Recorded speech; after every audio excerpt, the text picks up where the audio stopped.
From CNN, former FBI Director James Comey interviewed by the Secret Service. CNN reports former FBI Director James Comey was interviewed by U.S. Secret Service agents at their Washington, D.C. field office on Friday afternoon, according to law enforcement sources.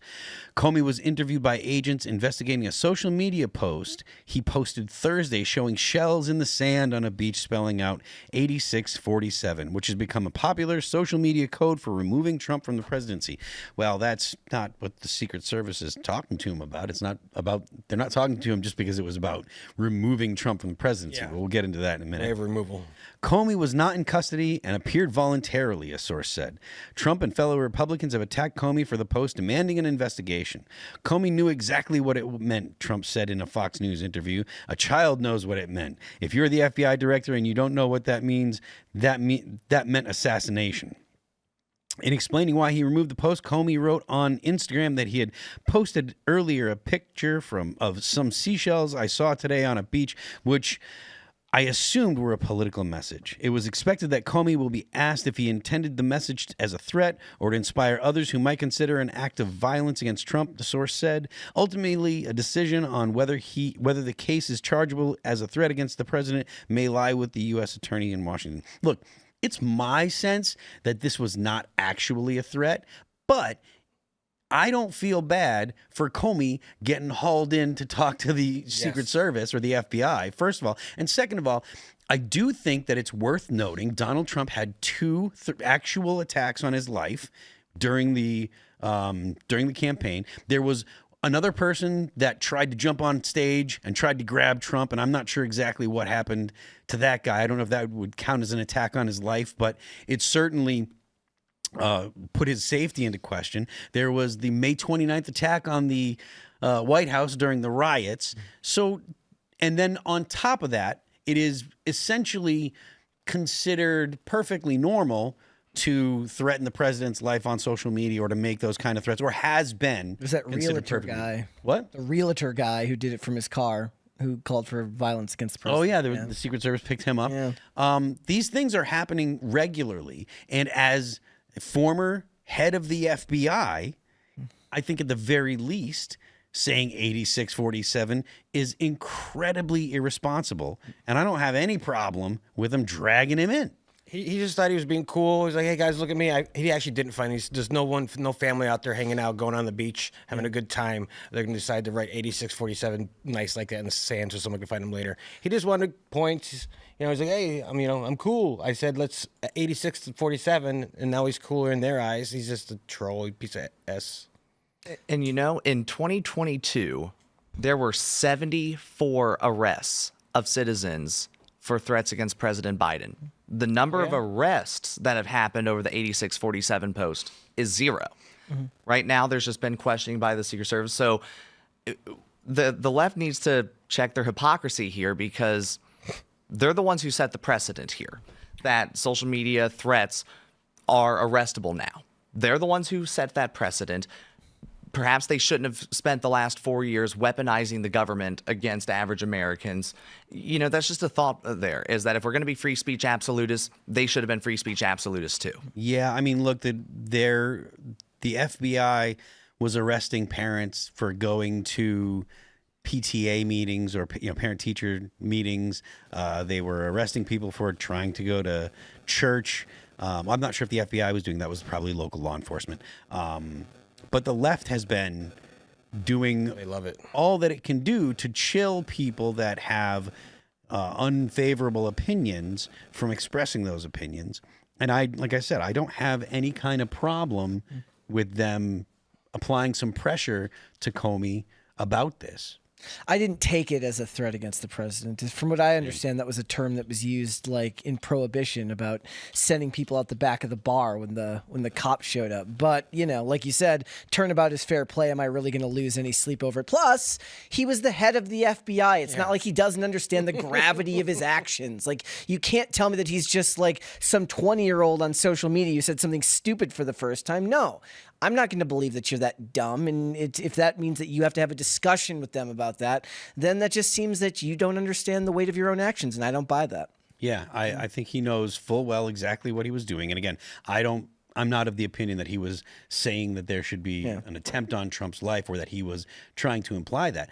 But again, all the stuff that I said earlier still applies. There is nobody, no president that has been in as much danger and been threatened as many times as Donald Trump.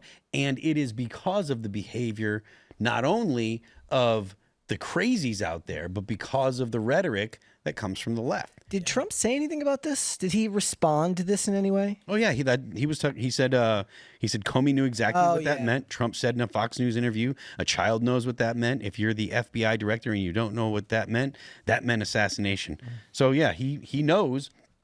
And again, if the president of the United States decides, okay, you want to make these remarks, you're supposed to be held to a higher standard as someone that was formerly the director of the FBI. Supposedly intelligent. Yeah. It's the same argument that I've made about Ilhan Omar and some of the more inflammatory rhetoric that she's made. When people were talking about whether or not it was actually breaking the law to talk to illegal immigrants and say, tell them, hey, these are the things that you can or cannot say to ICE agents. These are the things you should say and stuff. Granted, the actual content of what they were telling illegal immigrants to say was not illegal, but they should be held to a higher standard. They shouldn't be trying to help illegal immigrants to defy or avoid law enforcement. And if that were a normal average person just telling them, or an activist, I might say, okay, it's not such a big deal. But considering it was Ilhan Omar or it was AOC or a member of Congress, an elected member of Congress, that comes with an amount of authority, and these people that were listening, they likely were saying, this person is telling me how to avoid being deported, not telling me what my rights are. And that kind of extra authority that comes with being a congressperson has to be taken into account. Now, again, I don't think they should be arrested for it, but I wouldn't have a problem with censure from the Congress, censure from the House. Look, man, you're telling these people, hey, this is how you avoid getting picked up by ICE. You're helping them avoid getting picked up by ICE. I mean, also just like making little shapes in the sand is kind of lame. Yeah, he spent hours probably doing that. He's like, I got to go find a certain shells. I'll look exactly like. Yeah, that's more questionable. Because that is a social point. Sus. Now he's cool. Now he's cool. Now Ed Cranston, all those people are doing all the same thing. This isn't the first time he's been walking on the beach and saw something either. I forget what the other Harris 2024, something like that. Yeah, like, oh, I'm just walking on the beach and I saw this. Wait, so he's done this before? Yeah, this isn't the first. It's like his go-to move. That's even sadder. My morning walk, I found this. Oh, come on. I mean, if it wasn't for the fact that it's politics, you'd put it on Cringe of the Day. Yeah, Ooh, I would. I mean, that might get the pass anyways. That's sad. We're gonna in context. This is a similar story, and it's a little more fun. From Libs of TikTok, breaking: Ed Krasenstein says Secret Service showed up at his house after he posted 8647 and plays dumb about what 86 means, despite leftists openly boasting about using it to refer to assassinating Trump. So let's listen to what. So moments ago, the Trump administration just had the U.S. Secret Service come to my house. Woohoo! You might be wondering why. Because yesterday I made a post that said 8647, which means, if you look it up, get rid of Trump, as in impeach Donald Trump, as in 25th Amendment Donald Trump, as in vote Trump out of office. Does it? Why, you may ask? Because last night on the news, Donald Trump made the claim that 8647 means assassinate him, which it doesn't. I would absolutely never, ever call for violence against anyone, let alone the President of the United States. So the Secret Service agents were extremely friendly. They were like, yeah, we understand. It's just something we have to do because Washington told us to. Washington told them to come give me a visit. That's what he said. Trump wants to be a dictator, and I will not be intimidated into not voicing my opinions or my dissent against him, ever. When Biden was president, multiple large social media accounts on the right used the term 8646, meaning get rid of Biden. It's true. But now they want to create this new meaning in order to go after people who disagree with them. We're not going to become a dictatorship. Keep fighting back. in a non-violent way. So I don't feel bad for Krassenstein. Again, I don't feel bad for these people at all. The Secret Service didn't pick him up. He didn't go to jail. He wasn't booked. He wasn't arrested. And the Secret Service will go to your house and kind of sniff around if you make any kind of comments that they think are questionable. It doesn't have to be just, oh, hey, explicitly do this violent thing. If you're making remarks that are questionable, you might get a visit from the Secret Service, depending on your level of notoriety, how possibly serious they think you might be. And isn't this the same guy who just called for riots if President Trump invokes his pardon power? I don't know. Maybe. They were just, the Krassensteins were just calling for riots if Donald Trump pardons Derek Chauvin. So they're absolutely calling for beyond nonviolent resistance. They were absolutely saying that, oh, riots are going to happen. I completely get it if it happens. I mean, they use weasel words with that, much in the same way when 2020 was going on, and they would put the stuff for bailing out rioters, but really it was bailing out people who were arrested for protesting. It's not bailing out rioters; it's bailing out protesters. Also, if I was going to give Ed some advice, know the limitations of your voice. I know the limitations of my voice. I don't have the ability to give great rousing speeches because I just don't have the voice for it. He should stick to doing that online. It doesn't work as well. He probably did in text then. Yeah. There you go. But he didn't say anything. Never said anything about how many times, TJ, you said that Biden had people visit the Secret Service. You said a big number earlier. It was 72. Yeah. I mean, and it wasn't visits. These were DOJ indictments and criminal charges and arrests made over social media posts that were construed to be violent threats against the president of the United States.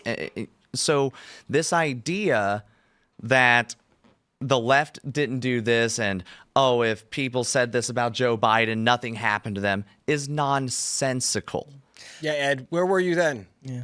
I mean, that's political whataboutism at its core, though. Most of the time, it's like you're not paying as close attention to the things that are done on your own side. And I don't know whether he would actually have called it out. I would guess he probably wouldn't have. But most people have a blind spot especially if they're party affiliated and really, really support one side, they have a blind spot for their own actions.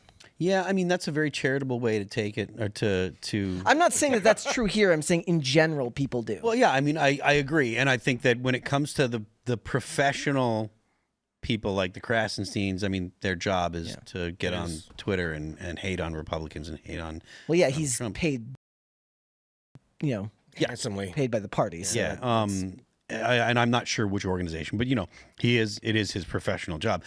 I think that they know when they're doing something. Oh, yeah. I mean, No doubt. there are times when someone on our side is saying something and I'll be like, or I'll say something and then I'll be like, and someone will call me out and I'll be like, maybe, and sometimes I'm like, no, this is the blah, blah, blah. But sometimes I'll be like, all right, I can see why you're saying that. That's not really what I was thinking. But, so if you're in this space, I do think that it makes sense to be like, hey, you should, again, you kind of have to be held to a bit of a higher standard than, your average person. I wouldn't say that the Krassensteins need to be held to the standard of, James Comey or a congressperson, but because of their experience, because of their income, their income stream, I think that they should at least, be held to a higher standard than, rando, anon on the internet. I would love for them, no one to ever share their content ever again. Never go to their page and let's let them go into the ether. Well, this is the fact that the Secret Service visited him. I mean, they are making a boatload of money. Sure, this occasion. It's the same thing that with Hassan, who allegedly Hassan got pulled aside by TSA when he came back from an international trip. But there is rumors that he may have not actually been, or he may have been exaggerating what happened. What do you got Serge there? knows. Come on, The camera's off, but give me something. basically, people were saying that he exaggerated. Like he said, it was way longer than it was supposed to have been. Yeah. But Yeah, I mean, who's to know? Maybe he did get questioned for a little while. Yeah. You know, I'm not going to say that he didn't, you know, but I'm not actually going to give it to him first off if other people that have had the same thing to them have had, you know, completely different stories. Yeah, and Hassan. socializing it. So Hassan is definitely going to make money off of those. This story, it was a story on his stream, I'm sure, and he's complaining about it, and he's getting. Makes money off. Yeah, he's getting donations and level 4 subscribers on his Twitch channel about it. So Comey needs to like try something new. Instead of the stuff in the sand, he should do like a dirty window with like the back of a car? Yeah, on the back of like a car with a dirty window. It wouldn't look so fake. No. nice. Thanks for checking out this clip from Timcast IRL. Make sure to watch the show live Monday through Friday at 8 p.m. Subscribe to this channel, and we will see you all there.